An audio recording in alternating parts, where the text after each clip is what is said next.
মোটামুটি 4 বছৰ ধৰি। আমি চাইছোঁ স্কুল মানে উন্নয়নৰ ক্ষেত্ৰত বহুতখিনি আগবাঢ়িছে। কি ক'ব শিক্ষক হিচাপে আপুনি কি ক'ব? মানে বিশেষকৈ এটা কথা মানে ক'ব খোজোঁ, আমাৰ এইখিনি যিখিনি অঞ্চলটোৱে শিক্ষাৰ ক্ষেত্ৰত খুবেই পিছপৰা আৰু ইয়াৰ ওপৰতে ভিত্তি কৰি আমি ইয়াত এখন প্ৰাইভেট মডেল স্কুল আমি স্থাপন কৰিছোঁ আৰু বিগত যোৱা 4টা বছৰত আমি যিখিনি আগবাঢ়িছোঁ মোটামুটি ভালেই আগবাঢ়িছোঁ আৰু ৰাইজক মানে আহ্বান জনাম যাতে আমাৰ এইখন স্কুলৰ প্ৰতি অলপ নজৰ দিয়ে আৰু ৰাইজে সহায় সহযোগিতা কৰিলে নিশ্চয় আমি আৰু ভৱিষ্যতে আৰু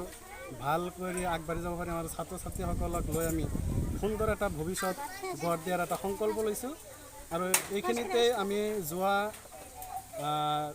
13 তাৰিখৰ পৰা 15 তাৰিখলৈকে ভাৰতীয় প্ৰধানমন্ত্ৰী নৰেন্দ্ৰ মোদী ডাঙৰীয়াই এটা কাৰ্যসূচী হাতত লৈছিল হৰ ঘৰ তিৰংগা আৰু সেই হিচাপত আমি 13 তাৰিখৰ পৰা 15 তাৰিখলৈকে এটা কাৰ্যসূচী হাতত লৈছিলোঁ আৰু সেই আমি 13 তাৰিখতে এটা পদযাত্ৰা উলিয়াইছিলোঁ হৰ ঘৰ তিৰংগাৰ এটা পদযাত্ৰা উলিয়াইছিলোঁ আৰু এইখিনি আহি আমি আজি লাষ্ট পৰ্যায়ত উপস্থিত হৈছোঁ 15 আগষ্ট আৰু সেই 15 আগষ্টত আমি স্বাধীনতা মানে পতাকা উত্তোলন কৰিছোঁ আৰু ইয়াৰ লগতে বিভিন্ন ধৰণৰ খেল ধেমালি আমি অনুষ্ঠিত কৰিছোঁ আৰু এই খেল ধেমালি বিভিন্ন প্ৰতিযোগিতাত আমাৰ ছাত্ৰ ছাত্ৰীসকলে যিখিনি পাৰদৰ্শিতা দেখুৱাইছে আমি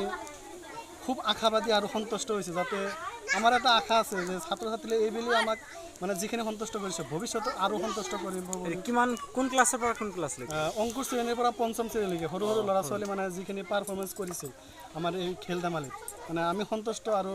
বিশেষকৈ গাঁওবাসীয়ে সন্তুষ্ট আৰু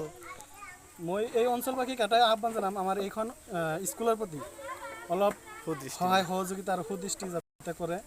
আমি এই ল'ৰা ছোৱালীখিনিক লগত লৈ আৰু ল'ৰা ছোৱালীখিনিৰ সু ভৱিষ্যত যাতে আমি গঢ় দিব পাৰোঁ এইখিনি আমাৰ চেষ্টা।